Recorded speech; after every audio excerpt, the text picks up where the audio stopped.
Hello everyone, so today let's learn how to make the pH indicator at home. So firstly, let's boil the water for at least 2 to 3 minutes. Now it's time to put petals of China rose into it. Let it boil till it changes its color into a dark red. Let the indicator cool down at least for 5 minutes.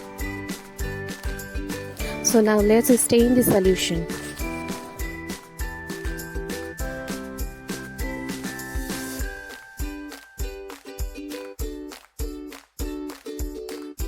So let's place the indicator into the bottle so that it can stored for a long time.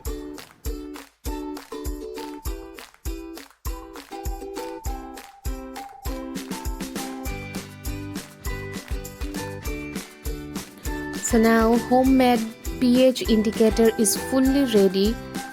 So now let's examine it. The litmus paper which is being used is also a homemade one. So if you guys want to know the procedure of making litmus paper, you can comment me below.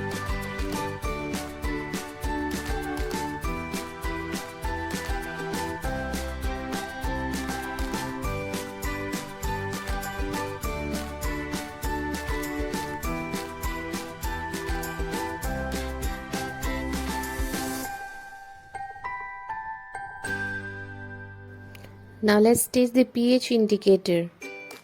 Let's pour the indicator into a 2 tiny cup.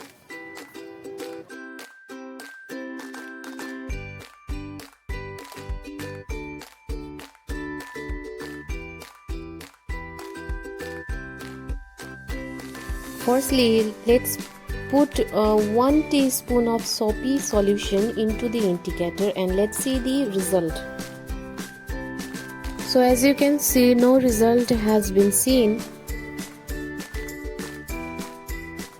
Now let's take 1 spoon of lemon juice and pour into an pH indicator and let's see the result. So here you can see the reaction between the acid and pH indicator has been seen.